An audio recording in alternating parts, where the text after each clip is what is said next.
शास्त्रों में लिखा है कि यदि आप पूर्ण भक्ति भाव से सभी देवी देवताओं की पूजा करते हैं, परंतु घर का उत्तराधिकारी नास्तिक हो, अर्थात घर का वह पुरुष जिस पर अब घर की जिम्मेदारी आने वाली है, यदि वह पूजा पाठ में विश्वास न करता हो, उससे दूर रहता हो और आपके बार बार कहने पर भी पूजा करने से बचता हो, तो ऐसी स्थिति में आपकी भक्ति का भी कोई विशेष फल नहीं रह जाता। अतः उसे सही मार्ग पर लाने के लिए आपको सूर्यदेव से प्रार्थना करनी होगी। इसकी विधि कठिन नहीं है, परंतु इसे पूर्ण श्रद्धा के साथ करना आवश्यक है।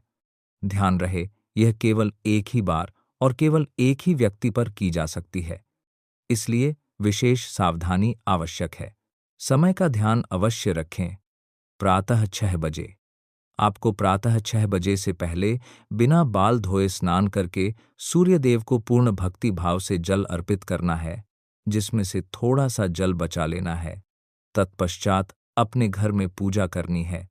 अब बचे हुए जल में आधा चम्मच शहद, लगभग 2 बूंद अदरक का रस और केवल 2 बूंद तुलसी का रस मिलाकर उस व्यक्ति को प्रातः 6 बजे से पहले पिला देना है। इसके बाद पूजा घर में रखे सरसों के तेल से उसके दोनों पैरों के अंगूठों की 2 से 3 बार मालिश करनी है। यहीं यह विधि समाप्त होती है। अब आपके मन में यह विचार आ सकता है कि अदरक और तुलसी के रस वाला इतना कड़वा पानी वह न पिए तो क्या होगा, परंतु आपको इसकी चिंता नहीं करनी है। जब हम किसी वस्तु को पाने के लिए पूर्ण निष्ठा से प्रयास करते हैं, तो स्वयं ईश्वर भी हमारी सहायता करते हैं। आपको निश्चिंत होकर बचे हुए लोटे के जल में शहद, अदरक और तुलसी का मिश्रण उसे पिला देना है। सूर्यदेव की शक्ति के कारण उसे स्वाद का आभास नहीं होगा। बस ध्यान रहे कि पूरी प्रक्रिया प्रातः 6 बजे से पहले पूर्ण हो जानी चाहिए। एक बार फिर विधि को ध्यानपूर्वक स्मरण कर लें। प्रातः 6 बजे से पहले बिना बाल धोए स्नान करके सूर्यदेव को जल चढ़ाएं।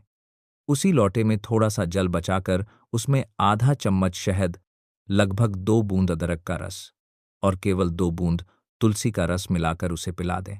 तत्पश्चात पूजा घर में रखे सरसों के तेल से उसके दोनों पैरों के अंगूठों की 2 से 3 बार मालिश करें। बस इतना ही। विधि सरल है, पर श्रद्धापूर्ण होनी चाहिए। यदि आपकी पूजा सफल होती है, तो संभव है कि वह अपने मन से पूजा पाठ न करे, परंतु जब भी आप उससे घर में पूजा पाठ करने के लिए कहेंगी, वह कभी आपको मना नहीं कर पाएगा। यदि आपको इसकी परीक्षा करने की इच्छा हो, तो उसी दिन 12 बजे के बाद उससे घर में पूजा करने के लिए कहिए। यदि आप भी आश्चर्यचकित न हों, तो धिक्कार है मेरे वर्षों की साधना, तपस्या और ज्ञान पर। अगले वीडियो में हम जानेंगे कि क्यों माँ लक्ष्मी आपके घरों में वास नहीं करती। कहीं आप स्वयं तो उसका कारण नहीं हैं, और क्या करने से माँ स्वयं आपके घर आएंगी। तब तक के लिए सूर्यदेवाय नमः।